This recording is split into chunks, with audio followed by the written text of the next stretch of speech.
একটা নির্বাচনে তো সবকিছু উন্মুক্ত থাকতে হবে।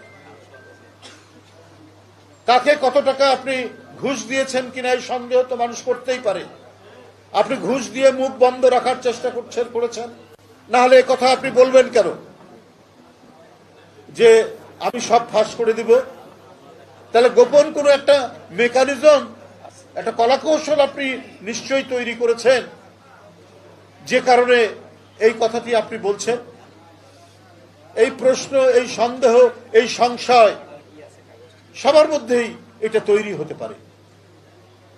বিশ্ববিদ্যালয়ের ব্যালট পেপার ছাপানো হবে, ব্যালট বই ছাপানো হবে, সেটা একটি ব্যক্তি প্রতিষ্ঠানকে কেন? জাহাঙ্গীরনগর বিশ্ববিদ্যালয় তাই সেখানে শিক্ষকরা পর্যন্ত বর্জন করেছেন অনিয়ম দেখে। ব্যালট বই ছাপানো হবে, সেটা ছাপাবে সরকারি কোনো প্রেস, বিজি প্রেস হতে পারে অথবা অন্য কোনো প্রেস। সেই ব্যালট পেপারের মধ্যে কোনো নাম্বার নেই।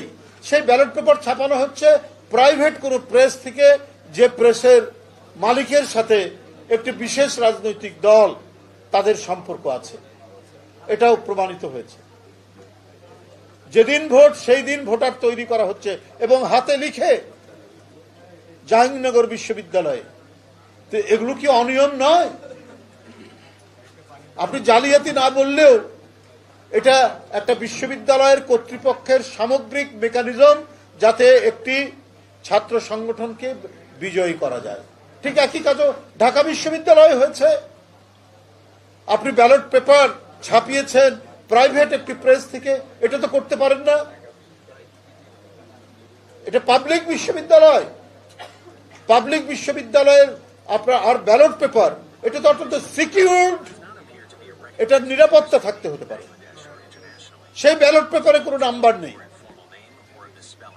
এটা তো একটা কঠিন ঘটনা। তাহলে রাষ্ট্র এবং বিশ্ববিদ্যালয়ের কর্তৃপক্ষ সব মিলিয়ে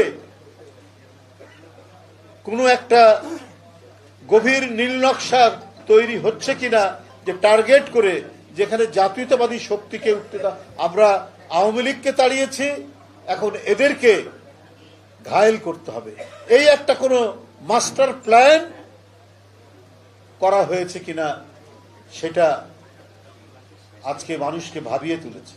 তবে আমি এইটুকু বলতে চাই, যে শক্তিগুলার উত্থান আমরা দেখছি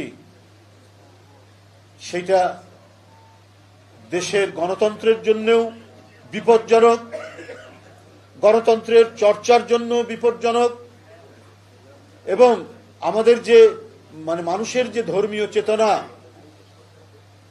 এটার জন্য বিপজ্জনক।